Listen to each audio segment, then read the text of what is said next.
Visits by American presidents always remind us of the close and long-standing friendship between the United Kingdom and the United States. And I'm so glad that we have another opportunity to demonstrate the immense importance that both our countries attach to our relationship.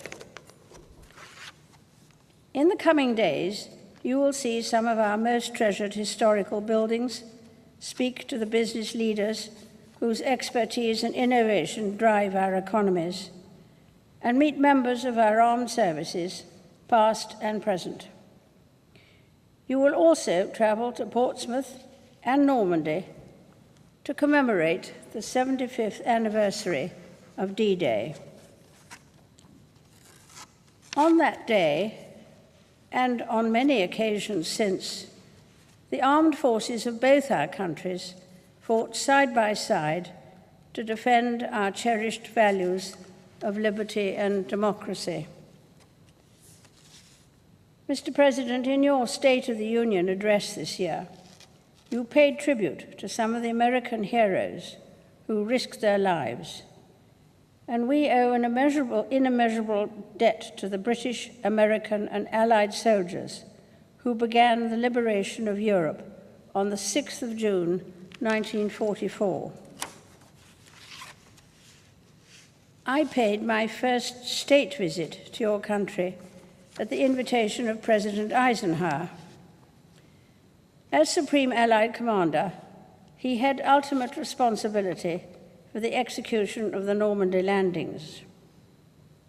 In his headquarters in St. James's Square, not far from Buckingham Palace, British and American officers worked closely together to plan the freedom of a continent.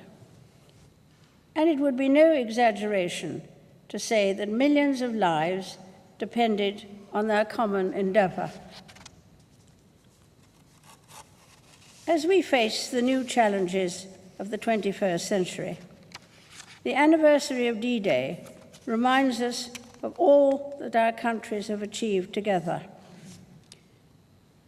After the shared sacrifices of the Second World War, Britain and the United States worked with other allies to build an assembly of international institutions to ensure that the horrors of conflict would never be repeated. While the world has changed, we are forever mindful of the original purpose of these structures, nations working together to safeguard a hard-won peace. Of course, it is not only our security which unites us, but our strong cultural links and shared heritage. Every year, there are almost 4 million visits by Americans to the United Kingdom, with a great number claiming British descent. And with your own Scottish ancestry, Mr. President, you too have a particular connection to this country. We are also bound by the strength and breadth of our economic ties as the largest investors in each other's economies. British companies in the United States employ over 1 million Americans, and the same is true vice versa. Mr. President, as we look to the future, I'm confident that our common values and shared interests will continue to unite us. Tonight, we celebrate an alliance that has helped to ensure the safety and prosperity of both our peoples for decades, and which I believe will endure for many years to come.